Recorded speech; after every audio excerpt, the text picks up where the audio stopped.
Campomarzo a Vicenza sempre in primo piano, tanto più in questi giorni con l'avvio della tradizionale festa dei Otto. Dal 9 di agosto sono infatti partiti controlli straordinari di sicurezza urbana che vedono le forze dell'ordine impegnate in un monitoraggio H24 della zona.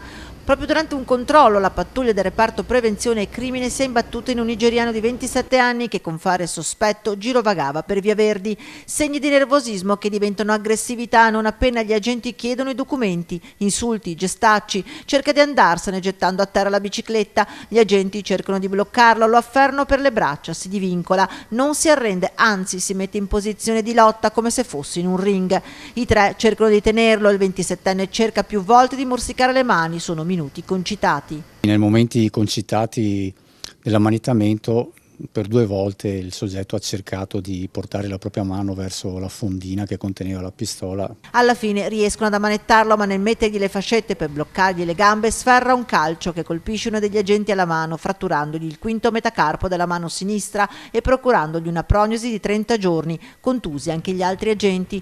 Una reazione violenta per non farsi controllare. Il soggetto era stato visto muoversi nell'area di Campomarzo con un fare particolarmente sospetto e in bocca e nei suoi indumenti sono stati trovati 26 dosi di sostanza stupefacente suddivisa tra eroina e cocaina. 26 palline di cui 11 nascoste in bocca e poi sputate contro gli agenti e le altre nelle tasche dei pantaloni.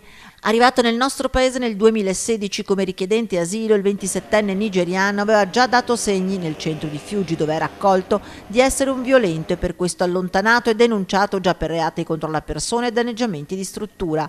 In tasca un permesso di soggiorno scaduto a giugno è arrivato a Vicenza, dove al momento non risulterebbe espellibile. Giudicato per direttissima per quanto accaduto a Campomarzo, è stato condannato ad 1 anno e 8 mesi, pena sospesa e quindi ancora libero.